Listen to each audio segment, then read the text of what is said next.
Hello, how are you? Here we are, talking about Villa Road. Hello, hello.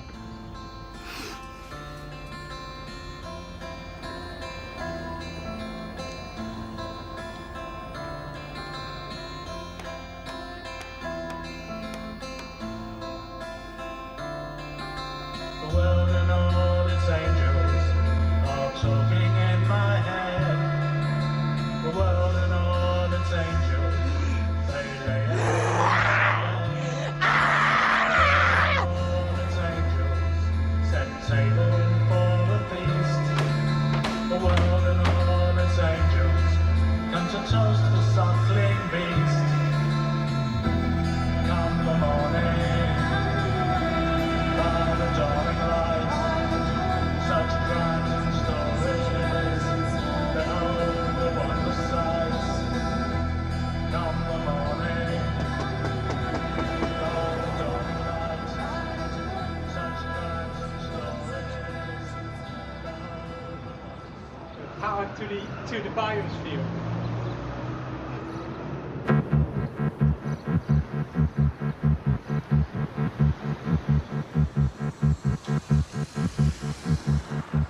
In the 1970s, Villa Road in South London was a squatted street.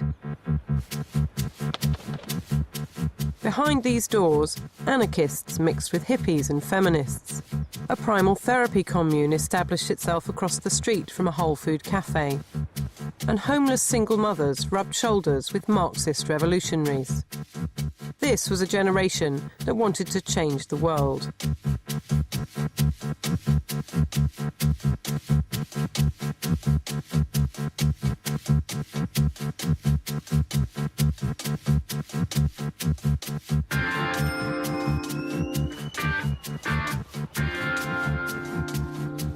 Squatting was in its idealistic heyday in the mid-70s.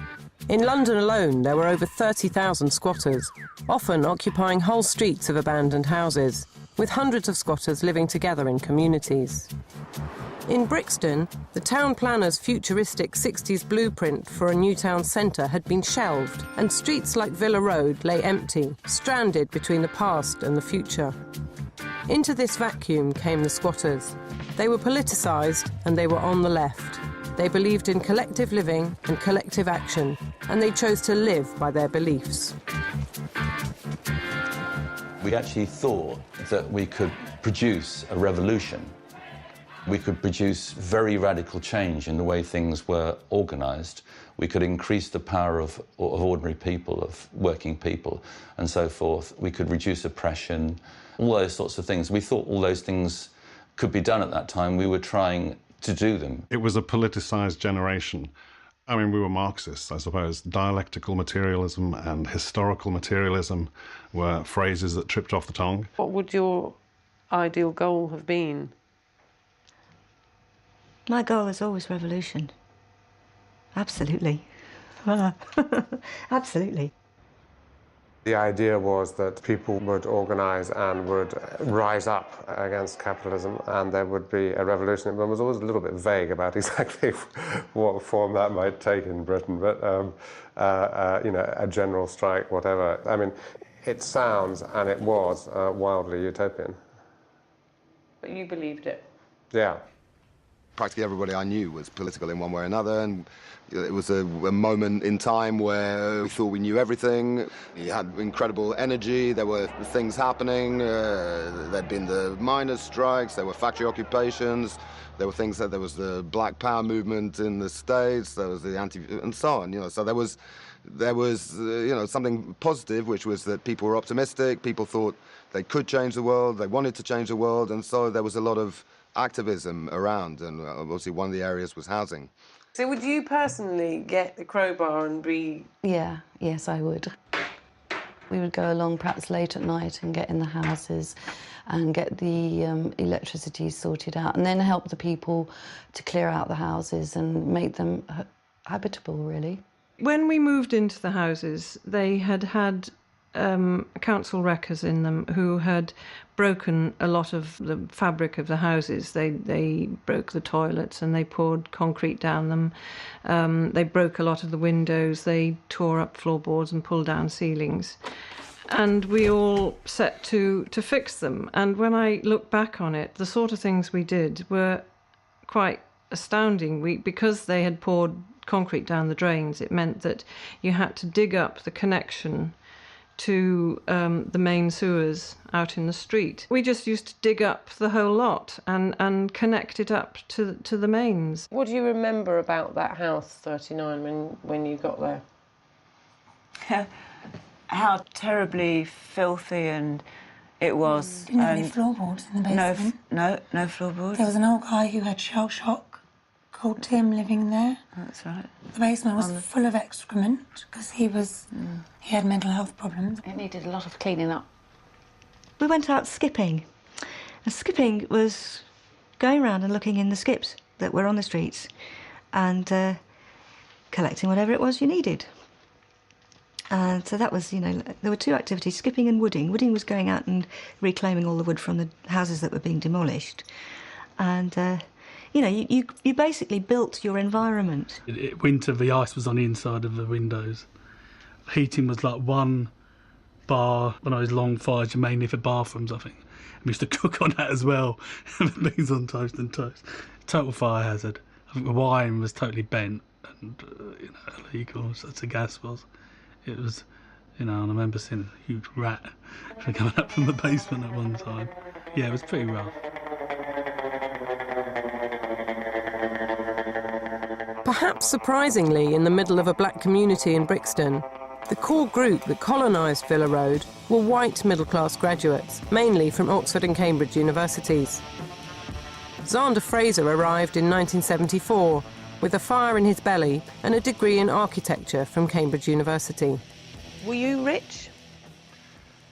No, from the day I left Cambridge, I never took or asked for money off my parents. But yeah, am I from a relatively well-off family? Yes. But again, we go back to the spirit of times. The last thing I felt it didn't make any sense for me to be ultra critical of my parents and their view of the world, and then sit there taking money off them. The people that I became friendly with and spent most of my time with were university graduates who found themselves on Villa Road. Oxbridge, very educated, very committed political leftist kids. Well, I was working class and not very well educated, and I didn't know much about Marxist theory of blah, blah, blah, and I do now, I have to say. So it was an education for me, really. I was from a very typically middle-class background. I'd had a private education, and then I'd gone to university. And I probably sounded a bit posh. In 1649, to St. George's Hill, a ragged band they call the Diggers came to show the people's will. They defied the landlords, they defied the laws. They were the dispossessed, reclaiming what was theirs. We come in peace, they said. Pete Cooper was a graduate from Oxford who chose to squat for political reasons. He lived at number 31, the most rigorously political household on the street. What were you doing, signing on? Signing on, and I got a job briefly as a road sweeper, and I got another, which was great because I got the blue council jacket, which was sort of a worker's uniform. It was great, I hadn't any career plan at all. I didn't really think in those terms. I think actually people really seriously thought that the revolution was coming. We were a bit of an Oxbridge house. We were certainly a sort of ex-student house. I would say that we were one of the sort of lefty houses rather than the sort of hippie houses. I wouldn't say that I was particularly taken by the politics of it or involved in the politics of it before I went to Villa Road. It was only really after I got there that that started to develop. Before Cambridge, I went to Eton. It was a bit of an education in class consciousness for me, if you like. And I remember the second day I got there when I started, I was 12. 1965 or 6, and there was a speech from the headmaster to all the new boys who explained that we were going to be running the country and that we were at Eton to learn how to do that. It seemed absurd, so I'm sure I wasn't the only person who went to Eton who got pushed or went in a different direction. The sin of property we do disdain. No man has any right to buy and sell the earth for private gain by theft and murder. They took the land. Now everywhere the walls spring up at their command. There were two influences on us, I think. One was obviously Marx. We were Marxists. We saw ourselves as Marxists. We were in things like Marxist reading groups and we studied Marx. But we were also influenced by people like Lang and Cooper and were into the death of the nuclear family. This rejection of the nuclear family was born of an intellectual analysis which saw the family as an essential unit of a capitalist society. We felt it was necessary or should be possible to have supportive, economically viable, emotionally rewarding relationships, familial, sexual relationships with people without creating or commodifying, as we like to call it, commodifying the family unit. We had a lot of theories around the family unit being the building block of capitalism. These beliefs made life complicated at the Squatters' Resource Centre that Paul helped to run. If people within a sexual relationship had or wanted to have an intimate physical relationship, whether it's sexual or not, with other people, then that had to be acknowledged, and it had to both be acknowledged by both partners, but also allowed to happen. It was agonising, because the thing was, you were supposed to say it before you do it, not just say it, come back and say, oh, by the way, I've bonked Bill. You'd have to explore the feelings you had, the pressures, emotional and sexual, on you and the other person, with the group or with the people it directly impacted on before you did the deed. I mean, I don't know anybody who thought they wanted to get married. I certainly didn't think I wanted to get married. And I, consider myself proud never to have gotten married. And it is quite different again now. But yeah, I mean, nuclear family, a lot of us had come from pretty unpleasant nuclear families. And that does open up ideas for how you might live. It seemed that the nuclear family was really in crisis. And the idea of a stable couple having children was not really part of most people's experience in that particular kind of sub-society, and it also implied a degree of isolation from others. I mean, there was a great collectivist vibe at that time. How you live together was very much open to question, and I think we, partly just out of necessity, but we tended to live in communes, and that seemed as if that was the way that could work more generally in society.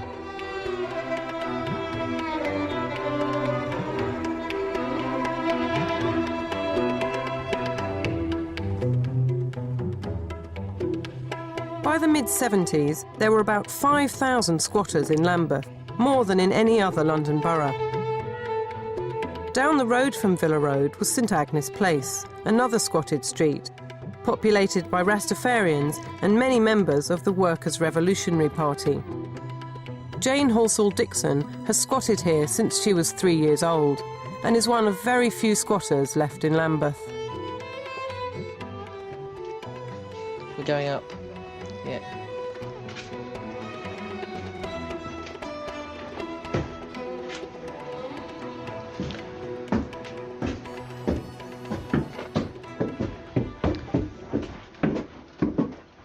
This is the very small bathroom, which is used by about 15 people at the minute.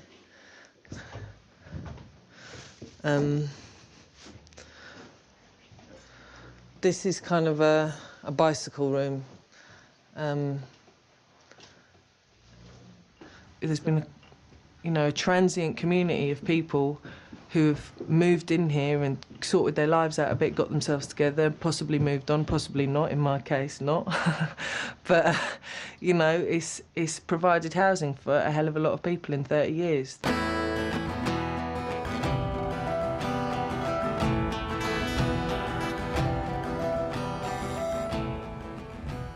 There was probably about 12 people.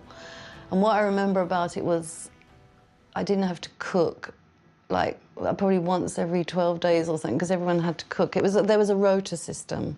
So I didn't have to do the housework every day. I didn't have to cook every day. I didn't have to shop every day. I had to do it, like, once every so often, and it was fantastic. I like that, because I'm not really a domesticised person, to be quite honest. There was this Polish girl, and God, I was just in a fury at her the whole time. Because we pooled all our money, and then we would each take turn making dinner. And she was like always really going for like the most bargain basement bargains she could. So one day she comes home with like, I don't know, 4 pounds of pork chops, right? That just stank, And she said, "Oh, don't worry, I'm going to soak them in vinegar." So she soaks these pork chops in vinegar, and say, "I'm not going to eat these pork chops that have been soaked in vinegar and they're rotten, and why are you buying rotten food?" But anyway, after I left, she started sleeping with my boyfriend. So then I was mad at her for another reason. I do remember in the first house that I visited before I moved on to Villa Road, I'd be in the kitchen. You'd have people wandering in and out of this kitchen. There were teacups everywhere. Someone might take a teacup and just go rinse it for half a second in the sink. You'd be drinking out of these incredibly, to my mind now, and even then, grotty, cups. But, I was a kid. We were young. It didn't matter. I mean, we just sort of did it. So it was, and the house that I moved into, number 20, was much more tidy, and things like toilet paper instead of newspapers, things like that. It was like, okay, I can live here. We have toilet roll. And we washed our glasses. We washed our mugs. Hi, Pam.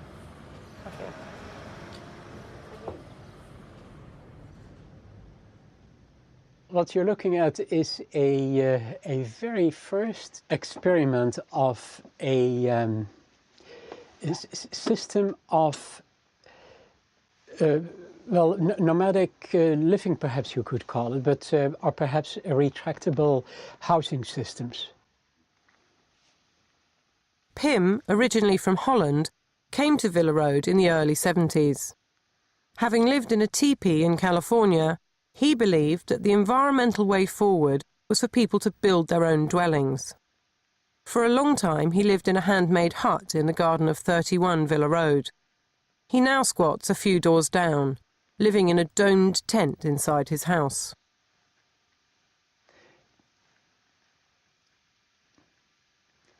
What often sort of strikes me when I wake up in the morning, the moment of opening your eyes and what is it that you see.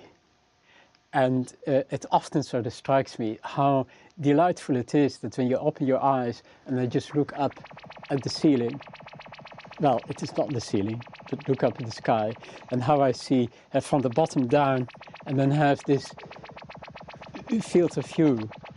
And it's a beautiful start of the day. And it is something that could be available to anyone. In the 70s, all aspects of living were being called into question. These were the early days of feminism, and women on Villa Road were as keen to end male domination as to overthrow capitalism. I think over time we had several different Marxist reading groups going on, but the one I remember in Villa Road, the one that I remember going to, was an all-women's Marxist reading group. And through that, I think we started to think about redefining our role as women. We were doing consciousness raising, and we would go away for weekends and have weekends away and stuff. And we did things, like we had our book called Our Body, Ourselves, which was fantastic. And women learnt about how to have orgasms through spare rib and vibrators, which was absolutely fantastic. And I think, yeah, that was brilliant. We read books, sort of Marxist sort of books, I suppose. We did self-examination, which was quite popular in those days. What does that mean? Well, you know, when you examine... I remember one meeting that we had speculum, because Maureen's a doctor, so she could have them, and we examined ourselves and learnt about our bodies. Which bit of your body? You're going to be so embarrassed. There's all these... we tried to find out where our cervixes were, which was a journey in itself. Do you remember examining your cervix? No, I never did any of that. I didn't do any of that. But yes, that was going on. Lots of use of mirrors. I realized that it is perhaps a useful exercise for human beings to try and live at the lowest possible level of standard of living, rather than always trying to get the higher up the ladder and get more and more and more. To sort of maybe perhaps less is perhaps also beautiful. The Villa Road community governed itself. Villa Roaders were antagonistic to the police, who they viewed as an embodiment of their enemy, the state. Would you ever have called the police? No. What did you do instead? Well, there were, where there were instances of theft and so on within the street, then those were dealt with at street meetings. And in one incident I remember, we jailed a guy for a week, I believe. Everyone was losing their stereos. We eventually managed to catch this young black guy who was, I think, 15 at the time. And so he said that he had been thrown out of home, that he had nowhere to go, and he was stealing all this stuff so as he could survive. And so in typical Villa Road fashion, we held a street meeting, emergency street meeting, what to do about him. And we decided that we would give him a home, we'd give him somewhere to live, and we would give him money. And so he lived with us then. Villa Roaders identified politically with the working class. They supported striking workers. They had a Villa Road banner and travelled en masse to march in support of the striking firemen and the Grunwick workers. They wanted to link the squatting struggle to other anti-capitalist struggles. Can you explain why, as squatters, you thought it was important to join ranks with workers? Because the general atmosphere of the time was we were all believed in, everybody getting together, and the only way to change the world was for everybody to get together, to recognise that we all had interests in common, and so on, a sort of general leftism. There was a strike on by the tarmac workers, and I went along on behalf of the squatters and spoke with a megaphone, just explaining that we supported their struggle and inviting them to, take part in a joint march on the town hall. The workers were going to be the ruling class of the future. Xander Fraser even became a squatters' representative in the Transport and General Workers Union, allowed in as a mark of their solidarity with the Villa Road struggle. They should be organised, and we are anxious that they should join forces with those of... Were you the only squatter who was a member of the T&G? Well, I have to say, I did find it slightly unusual, yeah, because technically there wasn't... I was a building worker, so on that level, actually, I assume I was entitled to be there, but yeah, really, I was in that branch as a representative of Villa Road, not because I was working in the building trade.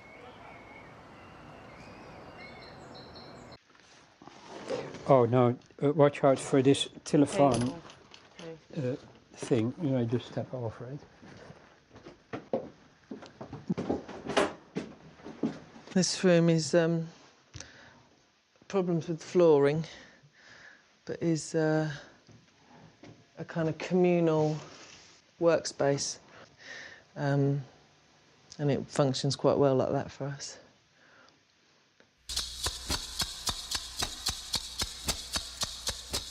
Some on the left had more ambitious political goals and were explicitly focused on building a revolution to overthrow the state. Piers Corbyn was an astrophysicist, a full-time squatting activist in West London, and a revolutionary. He was well known in squatting circles and always present at protests and demonstrations. Everybody seems to remember you charging around London with a carrier bag containing peanut butter sandwiches. That was your sole sustenance, is that right? I used to eat a lot of peanut butter sandwiches, and I believe there's a jar of peanut butter over there still. Mainly the bags contained leaflets. In those days I was a member of the International Marxist group, and I'd been so for 2 years. I joined the IMG, and I was excited about being in this political organization. The IMG was a Trotskyist-derived group, and the initials stand for the International Marxist Group. And there is a very complex genealogy of the IMG's relationship to the Fourth International, which was, as you may know, the alternative to the Stalinist International. What the IMG was, it was what they called itself the British section of the Fourth International, the Trotskyist Fourth International, which was like a liaison or alliance of revolutionary groups around the world. Their general activity was to build labour movement, support activity in trade unions and so on. So they saw this type of stuff as possibly peripheral or possibly not, and there was ambiguity. Some hardline Trotskyist groups were unenthusiastic about getting involved in a political issue as woolly and vegetarian as squatting. They preferred to focus on workers' struggles, hoping to build a disciplined vanguard that would bring on the revolution. But some revolutionaries did take squatting seriously. Was the IMG the only revolutionary party? Oh, there's your phone. Weather action? Oh, magic, how are you? Oh, fine. I'm just, it's all right, carry on. I'm being interviewed by some, there's a BBC here interviewing me about squatting and housing, but it doesn't matter, carry on, tell me. Bye. Sorry, yeah, someone just wanted something. Yeah, so was the Should have ignored that, really, shouldn't I? Was the IMG the only revolutionary organisation to get behind squatting? Yes, in a serious way, anyway. The IMG, fanatical about correct Marxist terminology, nitpicked about whether or not squatting could, strictly speaking, be defined as a revolutionary act. On Villa Road, Pete Cooper had joined the party. Was squatting in and of itself a revolutionary act? God, I can't remember. From the Trotskyist point of view, I think it would have been foolish not to engage the energies of these people who were clearly very willing to take part in direct action. For you in the IMG, would you have said that squatting itself was a revolutionary act? Well, some of us did, yes, because it was expropriation of property, and we said it had a dynamic of revolutionary act. But for the IMG, the real point of demanding housing was not to get housing, but to expose the weaknesses of capitalism. Those demands for housing, what was it? Housing and jobs. Not evictions and layoffs, yeah. Well, they were, in kind of Trotskyist terms, those are transitional demands, are they? Oh, that's right. Transitional demands were demands that couldn't really be met within the terms of the system. So a transitional demand is a demand that that sounds like a reasonable demand, yeah, but that will expose the shortcomings of the capitalist state in their inability to deliver it. Yeah, like housing for all seemed a reasonable thing. Why shouldn't everyone have somewhere to live? But actually the system probably couldn't deliver without fundamentally changing. Could housing for all be achieved? Well, they would say, the IMG would say, no, it couldn't be achieved under capitalism. So this was therefore an intrinsic anti-capitalist demand, or what is called a transitional demand, which is something everybody wants, but can only be achieved if capitalism is destroyed. So the dynamic of the movement will lead to the destruction of capitalism, along with other sort of demands, other transitional demands, if support in a united front gets wide enough. That is, I think, how Trotskyist method works, and that really made a lot of sense to me. I have a bit of perhaps a compulsion, particularly when I keep passing by a particular spot, and there's every time the same kind of items there, and then this process of thinking straight in mind from what can I do with it, and particularly with these items, and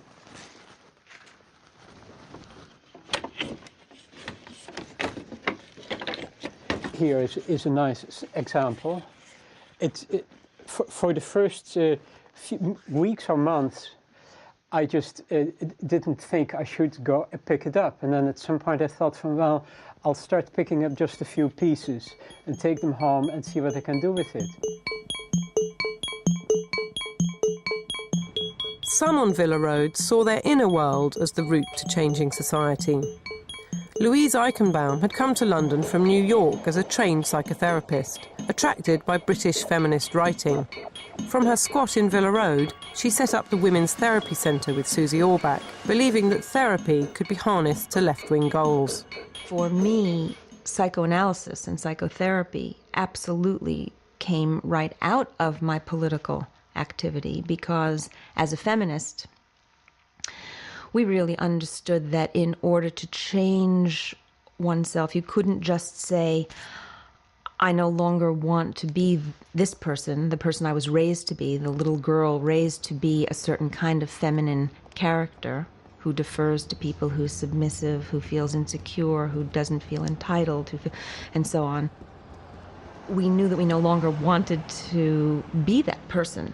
And so if one wanted to change deeply, we had to look to the unconscious. I think people came to see that bringing change wasn't just about changing physical, social aspects of society. I think people started to recognise that change actually maybe has a psychological dimension, an internal dimension as well. What could you do? What could you do if you let go, Jimmy, baby? What could you do if you let go, Jimmy?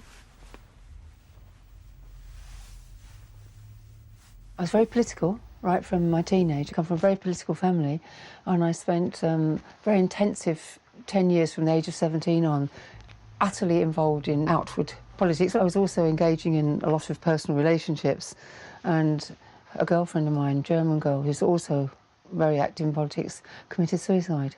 And I just thought I could go that way so easily because I so often felt suicidal. And I started to think, just a minute, we're in a very radical left-wing movement with very radical left-wing boyfriends, and she was unhappy enough to do that, and I'm unhappy enough nearly to do that. So I thought, it's not all out there, it's also inside. Having decided to devote her life to therapy, Jenny James became a follower of Wilhelm Reich, an associate of Sigmund Freud's. Significantly, Reich was a communist whose left-wing goal was to adapt therapy to make it available to the working class. More controversially, Jenny also followed Californian psychotherapist Arthur Janoff. He had developed a therapy known as primal scream, in the course of which patients relived the trauma of their own birth. It's the only place I had. It was mine. It was safe.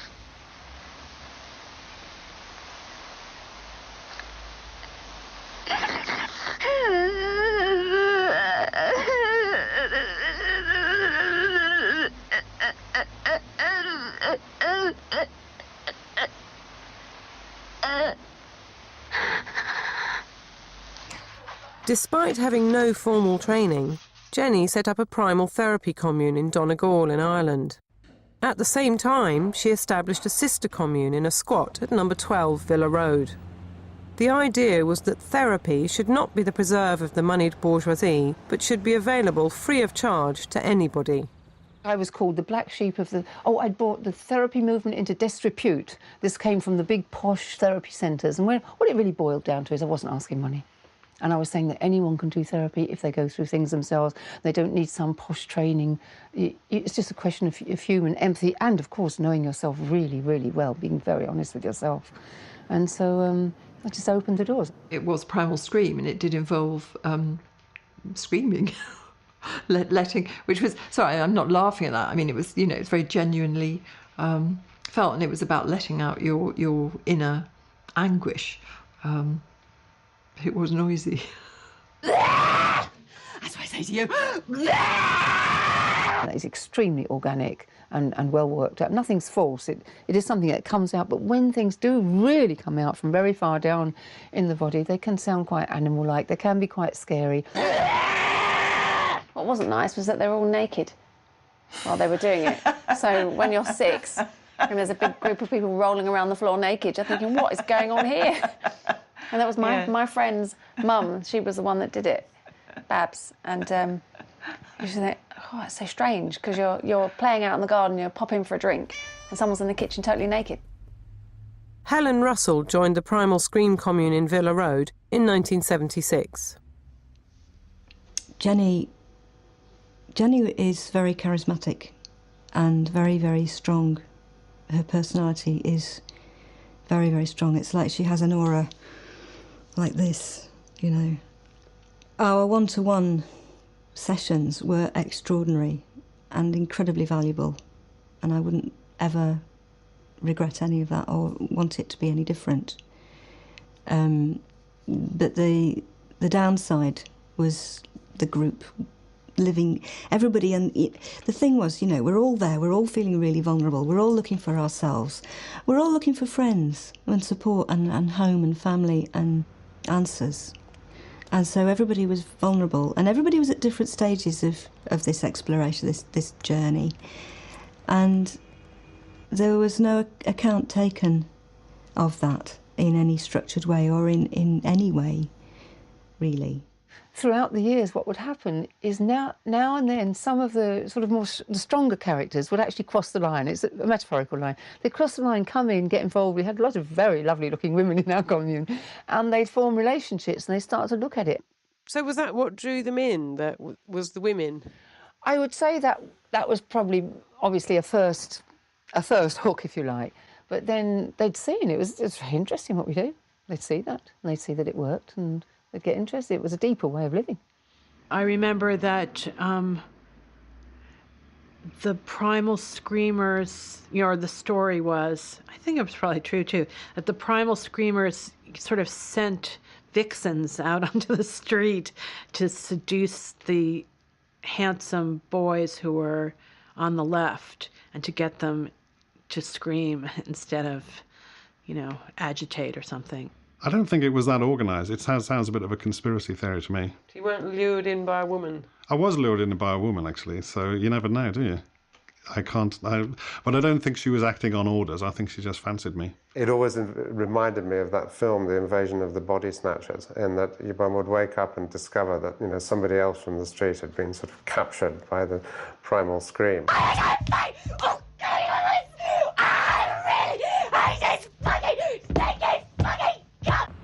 In May 1976, Pete Cooper crossed the road and went to live at number 12. There was the view that the personal is political, and that the way you have relationships with other people is actually as significant as significant a part of social transformation as the actual kind of the institutions of the state and what have you. So I'd sort of resigned from this sort of leadership position in the street in favour of a kind of inward journey. And it seems strange now because it seems one was Marx, one was Freud, but actually Reich seemed to offer a position to. I didn't think of it as being as less revolutionary. I thought of it as possibly more, a further step in a revolutionary direction. Was he lost to the IMG at that point? I would say so. Yeah. No, it took me by surprise. It really did. Because you spent some time railing against these personal politics people, and then it became one. In a sense, I felt he joined it in rather sort of similar, with a rather similar impulse that he joined the IMG, and that was that he was looking for something that was going to sort of really engage him. This continuing search for a belief system led Pete Cooper to embrace ideas that were far removed from his rigorous left-wing analysis. Along with the therapy, there was a whole ragbag of kind of new age humanistic ideas. For example, better eyesight without glasses. So I stopped wearing my glasses for a while, believing that my short-sightedness would go as my energy flowed more freely. What I wanted was my hands to grow, right? And because I'm a piano player.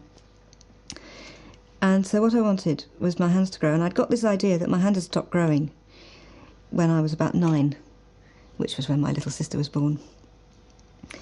You know, you put these 2s and 2s together and you come out with 79. And so I have no idea of the truth of this, or not really, but it was something that Janov wrote about in his books, that people had gone through such deep therapeutic healing that parts of their bodies which had been stunted, unstunted themselves. And, you know, they kind of picked up your life where it had got stopped. And, you know, so I had this daft idea. And to me, it was a really real idea that my hands would grow. My hands didn't grow. Helen Russell left the Screamers and crossed the road in the opposite direction. Embracing the political fervour of her fellow Villa Roaders, she became passionately involved in the politics of defending the street. There's another bedroom upstairs, but the person whose room it is isn't here, and I don't really want to go up and invade their space because it's not really like that. Do you want to come out?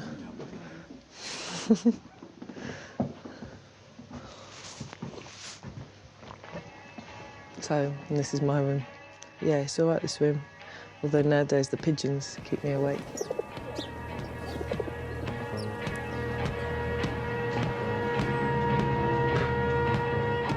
By 1976, there were at least 200 squatters living on Villa Road. As temperatures rose during the exceptionally hot summer of that year, the confrontation between squatters and the council intensified. Under threat of eviction, the squatters on Villa Road decided to defend the houses by barricading themselves in. They were now living behind their own iron curtain in a state of siege. The barricades came about because the Lambeth Council wanted to demolish the whole of Villa Road. This had been their long-term plan. They couldn't do it because we were living in the houses. But they, I think, probably served eviction orders on us. And we decided that we were going to stay. And so we thought, well, we'll barricade ourselves in. The bailiffs will come, but if they can't get into the houses, they can't evict us. So that was another sort of form of direct action. We would scour Lambeth looking for wood, sheets of corrugated iron, barbed wire. There were a lot of building sites that went short of things in those days, and the ingenuity of people to get all these materials together was phenomenal. The barricade in front of number 7, number 9 Villa Road was very beautiful because we painted it. It was a carefully tended barricade. Victory Villa was the big sort of slogan. Property is theft. That was another of the big slogans that was up on the Villa Road barricades, and we were all into that. There was a kind of sort of anarchist tinge, I think, to the kind of Villa Road collective political will. New arrival on the street was committed anarchist Tony Cook, who became Helen Russell's boyfriend. He believed in continual struggle and built his barricades accordingly. The first thing I and the two chaps who moved in with me began to do was obviously to sort out the barricades on our house. We had almost like triple barricades of corrugated sheets and joists, and then more corrugated sheets, and then joists and props, and all put together with 6-inch nails. And then on top of the barricade was barbed wire and a gutter. The plan being that we would fill the gutter with petrol and have bits of burning tyre, so we'd have a sheet of flame to meet the bailiffs before they could even get to the house itself. And we also had this huge, great big wooden ball, like on the ball and chain, but this was made out of wood with big 6-inch nails stuck in it on the end of a rope that you could swing, and it would lazily move in front of the house as another disincentive to come anywhere near us. Sitting at a piano in a basement behind the barricades, Helen Russell worked through the night composing music, deeply affected by the threat to the street. It was the most special time of my life, actually. It crossed my mind that I should do a setting of the Requiem Mass. I'd learned Latin at school, I was very bad at it, but I loved the poetry of it, I loved the sound of it. And there's a line in the offertorium, Tantus labor non sit casus, which it just means, let not this great work be in vain. And that's everything, that is everything. The great work.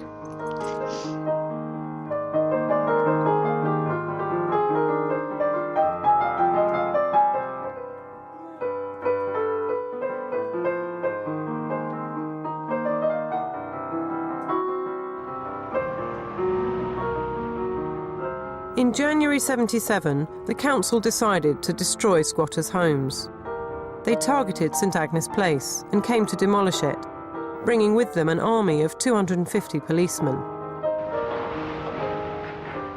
Villa Roaders rushed to the rescue.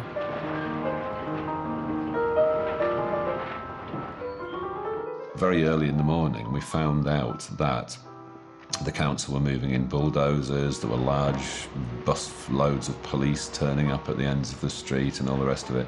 And of course we all shot off down now, and quite a lot of the residents had already climbed up onto the roofs, basically saying, you know, if you're going to knock the house down, you're going to have to knock us down with them.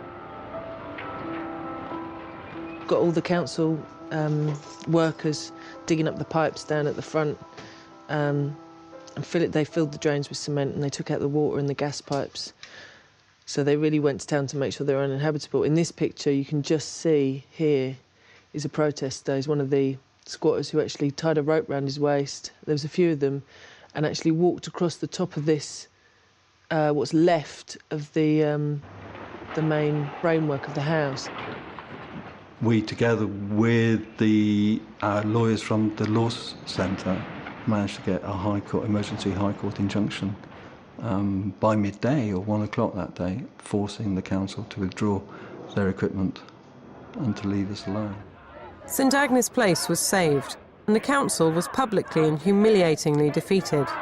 Lambeth Council had to rethink its approach. But Villa Road was still under threat, and the barricades remained in place there for another 2 years.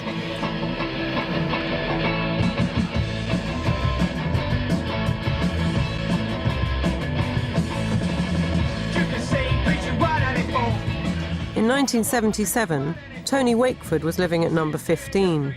He was a member of the Socialist Workers' Party and wrote anti-police songs for his punk band Crisis.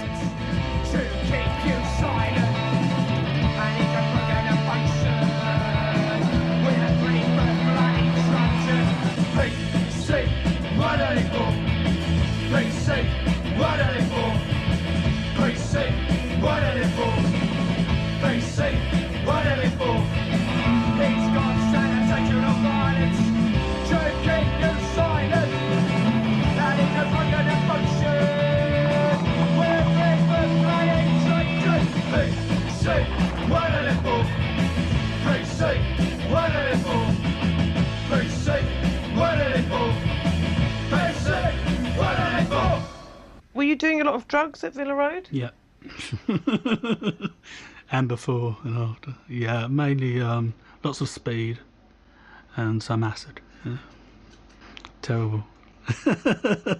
I'm a fat git now, but then I was like 9 stone. And I got to the stage where I woke up one morning, looked in the mirror, pushed my teeth, and all my teeth just went... just sort of bent inwards. Yeah, terrible. Just lots of speed. Yeah. Are they your teeth now? They're capped. What for?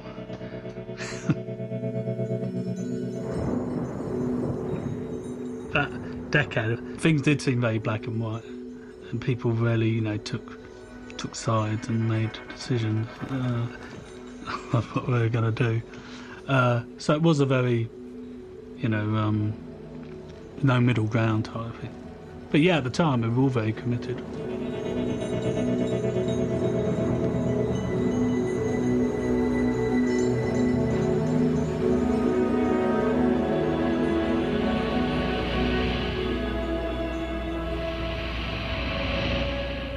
Despite their committed struggle, the outcome for the Villa Roaders was only a partial victory. In 1978, the council came up with a deal. They would preserve the north side of the street on condition that the south side was destroyed. This was agreed. The squatters took down their barricades, and in the summer of '78, the south side of Villa Road was demolished to make a small patch of green alongside the A23.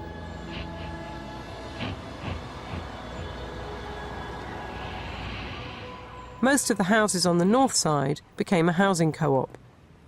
A few squats remained, including Pym's house, where he continues to live by his ideals. Actually, I never use this bathroom. I have a composting toilet. I have a lifestyle which does not require running water. I've been doing that ever since I lived in the teepee, and I also was doing that in the little hut out there. So where's your toilet, Pym? It is a composting toilet, and as a matter of fact, next to the branches, that is where the toilet and the kitchen waste and everything, and it is a beautiful compost there. Fertility. The street became much less of a cohesive, exciting place to be. There were a few houses that you know, still now have people in them who were in them at that time, but a lot of people went away, different parts of the world. I left eventually. I feel really proud of what we achieved, actually. I mean, you know, the revolution didn't happen, but the houses were saved.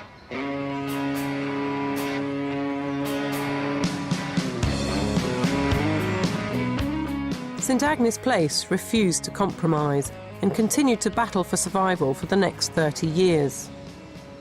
It became one of the only 70s squatting communities to survive until now. But the council have recently taken action to repossess the street once and for all. All the remaining squatters have now received eviction notices. I love living here, you know, it is my home, and sometimes, you know, I've thought about the fact that, you know, if Lambeth weren't coming to evict me, would I just live here for my entire life, from the age of 3 years old to, you know, till I peg it in whatever age that would be, you know what I mean? And to be honest with you, I probably would. That, and some part of me sort of thinks, God, that's really sad. You know what I mean? God, get a life, go out, go and live somewhere else, go and do something else. But it's my home, and you know, the idea of not having it is a difficult thought. But sorry, can I stop?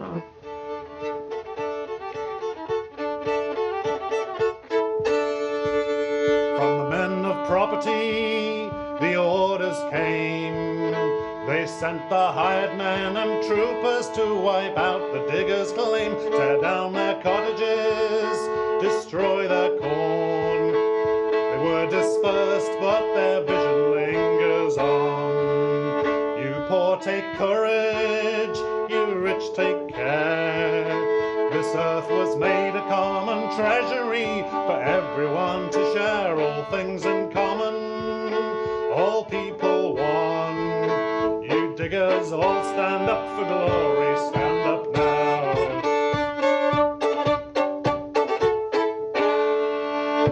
Do you live as a nuclear family now? Yeah. And what are your political ideals now? Would you still like to see the end of capitalism? Yeah, I would really, yeah, I think it'd be a good idea. I don't care about capitalism, but I get a pension out of the tax, pay taxes of everybody, so like it would be counterproductive to be anti-capitalist, right? You don't slap the hand that feeds you. Do you live in a nuclear family now? Yes, I got married, I'm supposed to know that, only about 7 years ago. Do you still hold the same left-wing beliefs that you did? Absolutely. I feel quite strongly about the environment, and certainly I support, you know, I support things like the people. There were people at Crystal Palace who were trying to save Crystal Palace, and they were living in trees. And I mean, I very much supported those tree people. How would you describe your politics now? Deep, deep, deep, deep, deep green. Extremely green. I, for example, have never had a fridge in my life, and if I'm ever planted in a house where there is one, I switch it off immediately. What do you do now, Sue? Oh, well, I'm going to work on a llama farm now. I'm going to have some time in the country. Sue, what do you do now? Well, I'm paint, and I like to spend some time in India. I teach and I practice psychotherapy. I'm the America's editor of The Economist. I still see myself as a, as a left-wing anti-capitalist, but it's of no consequence to anybody because at the moment, I'm not doing anything about it. What I do now is I'm a professor of romantic poetry at Queen Mary University of London. Did you go on to live in a nuclear family? Yes, it's more or less, yes, yeah. Not particularly successfully. Would you still see yourself as someone who was hoping for the overthrow of capitalism? I think that's a very long shot now. Would you still welcome the overthrow of capitalism? Probably not. It's not really an option, is it? You have to be really strong to keep on fighting, And I am fighting, and we all are. Those of us who are still doing what we're doing in this way, we are still fighting. I'm doing my bit for the housing cooperative movement. So I think capitalism has got a dynamic which we'll have to end. I mean, the internal conflicts of capitalism are quite horrendous. And what do you do now? I do long-range weather forecasting. The world and all its angels are talking in my head.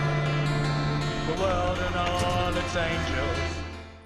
An extreme brand of feminism coming up on BBC4, calling on women to be political lesbians, preaching that we could never be free until we stopped having sex with men. Continuing Lefties next. Come the morning, by the dawning light, such crimes and stories, behold the wondrous sights. Come the morning, by the dawning light, such crimes.